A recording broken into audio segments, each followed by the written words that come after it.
Welcome back. It's spooky season. You thought I was going to do the voice again, didn't you? You're missing the voice? Okay, fine. Welcome back. It's spooky season. That wasn't the voice, but it was close. Anyway, still reviewing horror movies in October, and this one is Devil. Pretty straightforward. I definitely was like, what is this film about? Is this about a boy and his dog? I have no idea. The title is so vague. I didn't know what to expect going into this. Anyway, this is the 2010 film that is often sort of judged as being the unofficial M. Night Shyamalan movie. It's ranked sometimes mixed in there with the Shyamalan films because he basically just kind of came up with the concept and then produced the film. He didn't really do anything to it. He didn't direct it. You can tell. Although, can you? I've definitely seen some Shyamalan films where I've been like, bruh. But, yeah. So, let's talk about Devil. And I really want to talk about it too. This one was from 2010. It was 13 years ago. So I'm gonna dance around spoilers a little bit. I'm gonna try not to overly spoil, but a lot of the reasons why I do or don't like this film are because the devil is in the details. Oh, I've got subscribe for jokes. This film does have audio description on Amazon, but bad news, guys. It's leaving at the end of the month. So, yeah. If you want to catch Devil with audio description on Prime Video, jump on it. Because at the end of October, it becomes useless to Prime Video and they drop it and they immediately try to find some bullshit Christmas movie to replace it with. That's how it works.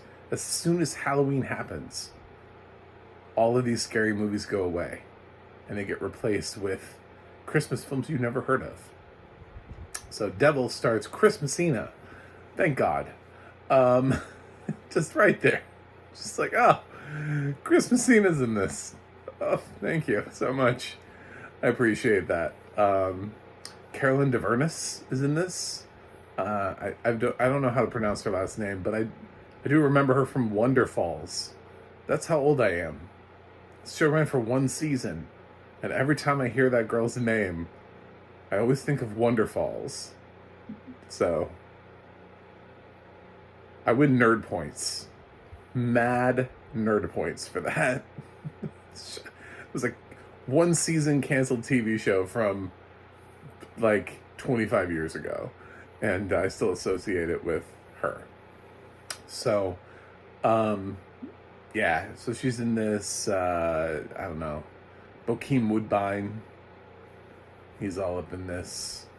You know, just to cut some we got some people in here. Jacob Vargas is in this. Yeah, it's not like a massive cast. Chris Messina is really the one who takes over the film, and you kind of feel him take over the film too.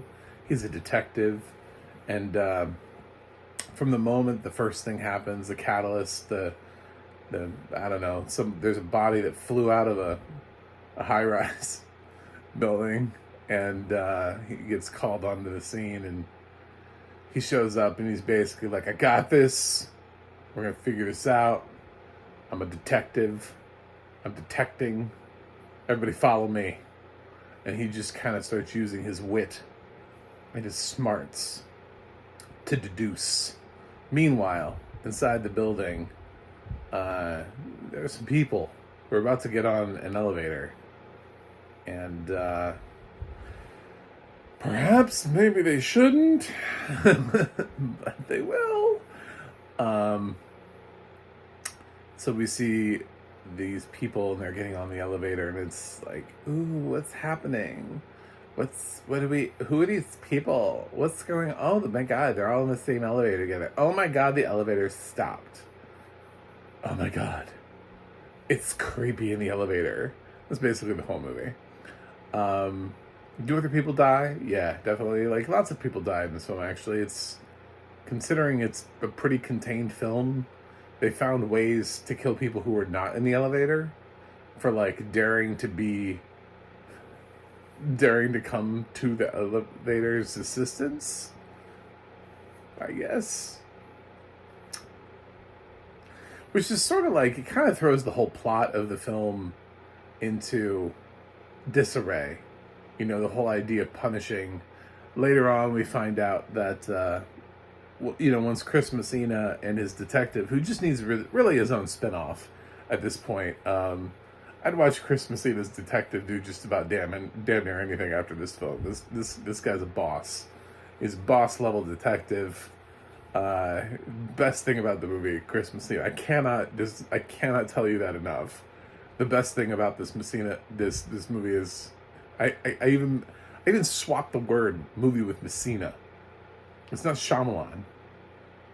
Shyamalan can go pound sand. Chris Messina is all over this movie. He is his level of intensity. He feels like a member of the PD. You know, he's a detective. I think he would confuse real detectives. I think they'd be like, damn, he's doing a good job. Is he a detective in real life? Yeah, I think he is. He's detecting lots of shit. He's really good at this.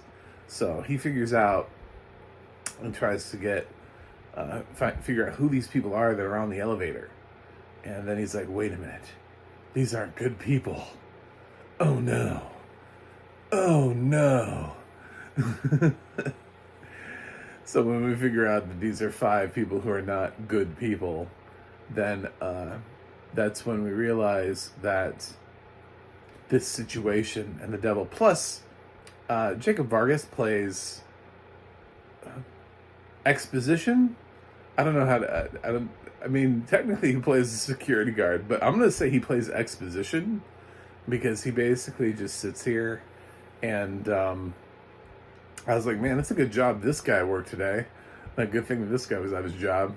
He just sits there and he's like, oh, this reminds me of the devil's game. He's like explaining the rules of this to all of the non-believers. He's like, everybody believes something a little bit. I was like, I don't, but be my guest. If I was in that elevator, at no point would I be like, am I on the elevator with the devil? You know, like, would that be my first thought? But so he explains the rules of the thing, and he's like, one of them is the devil, and nobody believes him. So, but he's like really into it, and they're watching. They can see there's like security camera footage in the elevator. So, by the way, if you've ever done anything stupid in an elevator, somebody's probably seen it before. So, don't just assume that when that elevator door closes that you are free to go about your daily activities, because for anybody who's ever made out in an elevator, this movie really makes you think, like, wait a minute, how many cameras are in elevators? Wait a minute. Maybe the elevator's not the best place for some of this stuff. So they watch the goings-ons from the comfort of the security room, and Chris Messina is watching on the footage. Also, conveniently, it's a one-way communication. They can't hear anything from the people in the elevator, but they can talk to the people in the elevator through their little, in-house speaker system. So they do. And they have various people trying to get in. They've got I don't know what his name, Dwayne, something like that, Dwight. He works for the building. He's trying to figure out a way how to see if the elevator's broken, working, how does it get in there? And rescue those people. Conveniently, the elevator is from an elevator company that no longer exists. Creepy. Uh, you know. The thing is about this film is it has a lot of things it doesn't really follow through on a promise on, or it doesn't actually make any sense. So, it talks about how this is the devil's game, but it's not really a game because the other people in the game aren't really given an opportunity. Nobody's really given a choice. You know, nobody is really presented with the opportunity to change anything. Nobody really is given the opportunity to confess. There are no choices in this film, even though at the end of it, this film becomes about a choice. This film becomes about somebody making a realization about themselves and what they've done, and begging and pleading, and then not dying so that way they can own up to the things that they've done. But the other three were never given that choice. So what was the devil doing? If the film was written in a competent way, sorry Shyamalan, it would have made sense for the others to have some sort of test instead of just like, oh, the lights go out. Oh, look, one of them died. Weird. Isn't that weird how that happened? Yeah, it's just, I don't know. This is also a film, by the way, that I had spoiled for me like a long time ago. I mean, it's 2010. People definitely told me. I was still working in movie theaters in 2010. I don't know why I didn't see this movie, but people were definitely like, oh, this is the ending. And I was like, oh, well, thanks. I don't know. I was thinking about seeing it, but thanks. I don't have to. So I finally decided to watch this film. So it was interesting watching the film knowing how it ends, and being like, oh, this is... there's misdirection, and then there's just completely like nonsensical direction where you do something and then you're like, ha ha, I got you, and it's like, not really. You just kind of don't make any sense. The choices that you've made here don't actually line up to anything. You say you want to do this, you said it's like the devil's game, and then you have the devil's just randomly basically got a bunch of people in the elevator together who seem to be bad people, and is killing one by one off. For what? Like, why? Wait, so that one of them gets the opportunity to live? One of them gets presented with an opportunity, the other three don't? By the way, the other three are just kind of shitty people. He's kind of the worst of the four. Anyway, it just kind of seems a little bit like, you know, I highly question that. And they're like, you know, that there's all this like unnecessary mystery and intrigue, and you know, just a bunch of bullshit and nonsense. By the way, they never come back around to the body that jumped, the catalyst for the reason why Christmasine is there. You know, they never like. They're explaining this whole thing, like the devil's game thing, and that happens in the elevator. But why did a guy jump out of a fucking window? Did the devil make them do it? Is it part of the game? There's like literally not even the guy, not even Jacob Vargas like mentions it. He's like, it always starts with a guy who jumps out of a window. You know, like, there's nothing ever that's... They just kind of forget that a guy jumped out of a window at the beginning of the film. And they just... Whatever. Just, like, we don't ever resolve it. Chris Messina, who has to pass that off to somebody else so he can go help the people stuck in the elevator inside. Um, he he doesn't even follow up. He's never like, hey, so how did that? When did we figure out about that guy that jumped? Nothing. After we leave it, we literally leave it. You know, Shyamalan's great mastermind here was to just introduce it and then just never. It's like it's just such a huge MacGuffin. Just like just this thing where just like he's like, they won't remember. Audiences, they're stupid. They don't remember things like that. I was like, no, unfortunately, your runtime is really short for this one. It was under an hour and a half. I think it was like an hour and 20 minutes or something like that. It moves incredibly. There's only just so long you can keep people in an elevator and keep it interesting. So that's why they have to have all this other shit happening outside the elevator, because really inside the elevator, it's not that interesting.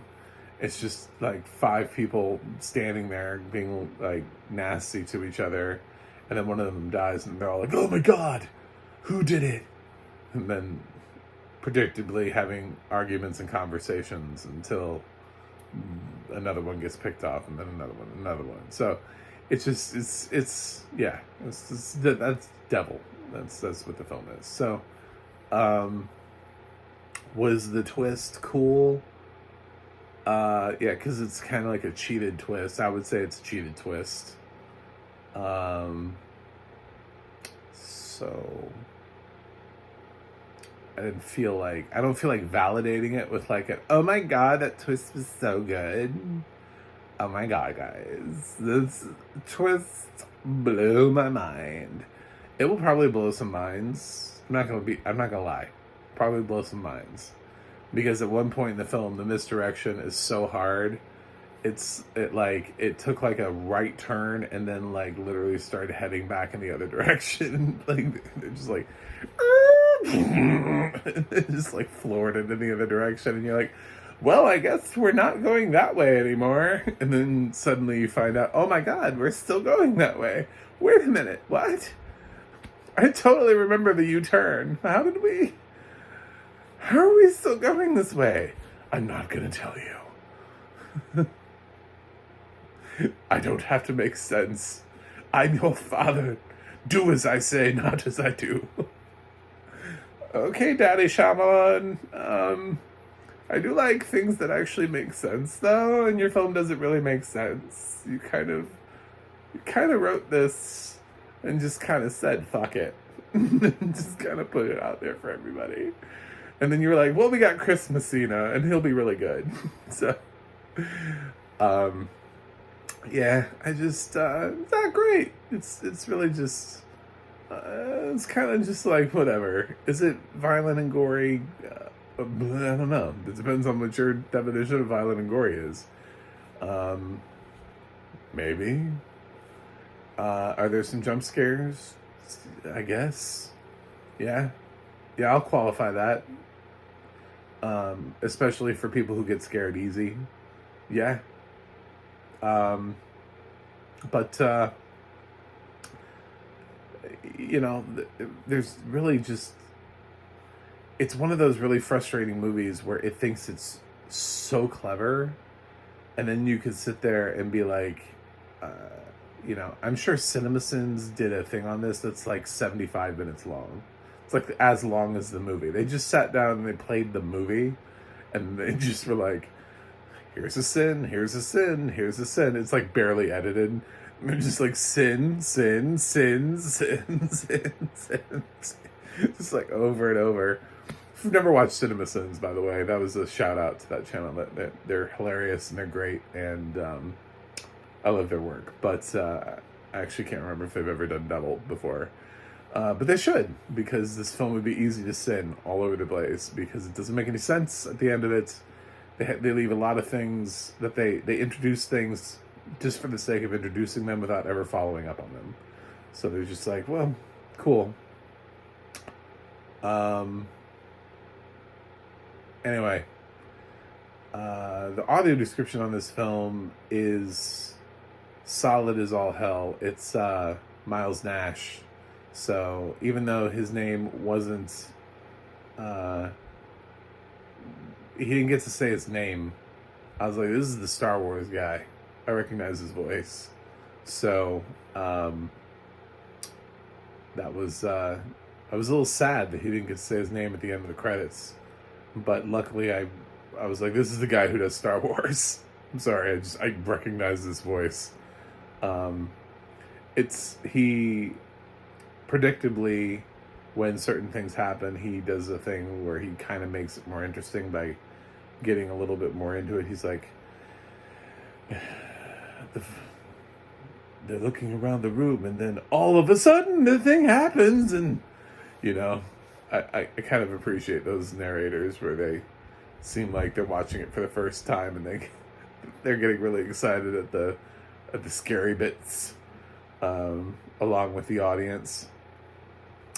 So yeah, he does a good job. The narration is written well, so that way you won't feel like you're cheated, and I feel like if somebody was like, well, you didn't understand the film, I'd be like, I don't know, listen to the audio description with me and see whether or not you can follow this.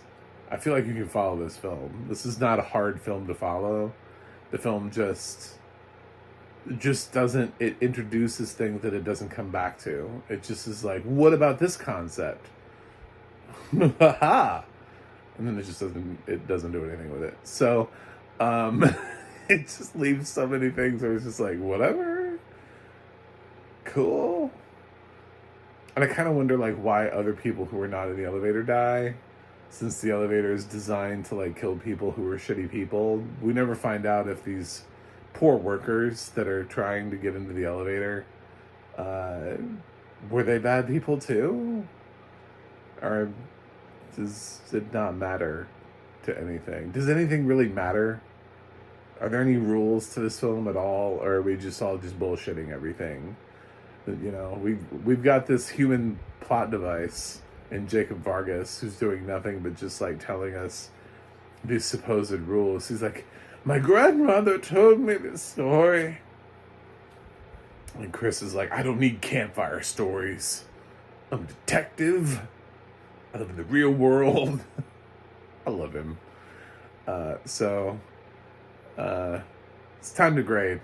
I gave Chris Messina an A+.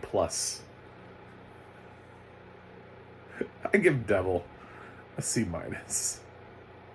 I wouldn't recommend this film. Most of that is there's definitely a letter grade here just for Chris Messina. Just a bump, a full bump for Chris Messina. And then the rest of it is just kind of like, eh. I'm not giving it points for that twist. The twist doesn't make any sense. The twist, like I said, they went so far the other direction, and then they came back and then like, gotcha. And I'm like, no, you didn't get me. We literally fucking left the country, and somehow I'm back. Conceptually, I don't understand. The twist has to be like one of those things where you're like, aha, I see what you did there. Very creative of you. But no, that's not what that is at all. It followed the same rules as everything else, and then betrayed the rules. There are no rules in this thing. It doesn't make any sense. I don't know why people like this. It has like a 6 on IMDb and 45 meta. That's not great numbers, but probably still a little bit high. I think this should be down in the 5s. Based on some of the ratings that I've seen on IMDb, I think people are far too impressed by the shiny ending that really makes absolutely no sense. Twist endings with nothing to them should not be rewarded. You can't just pop up with a twist ending. You can put a twist ending into anything. Be like James Cameron at the end of his Avatar movies could just suddenly put a twist ending in it where he's like, it was all in the imagination of a child the whole time. It never happened. Pandora doesn't exist. I win. Yay. Twist endings. I got you. It took me a long time, but we got there. Doesn't necessarily mean people would like that twist ending. You know? You just... Twist endings actually have to kind of feel like, oh. Which is why the films we usually talk about when they're great feel like they really did fuck with us. You know, we talk about like The Sixth Sense, we talk about The Others, and we're like, wow, damn. The Usual Suspects, you know, those are films with great twist endings. This thing tries so hard to misdirect you, it actually doesn't serve its ending anymore. So I've seen it now. I don't recommend it. It's a fart in the wind that you don't need to experience. So that's that. But if you do experience it, it's because Chris Messina, you're a big fan, and I'm okay with that. If you're like a Chris Messina completionist and you need to see everything that he's seen, I fully agree. He's fantastic in this. So enjoy. Thanks for watching. Thanks for subscribing. And I do have a website, MacMovieGuy.com. You can follow me on X, Threads, or Instagram at MacMovieGuy. You can go to the audio description project, adp.acb.org. It'll let you know what is audio description, where you can watch it. And you can go to the adna.org. That's the adna.org. And you can look up Miles and see all the films he's narrated. And I'll watch something else and see you guys on the other side.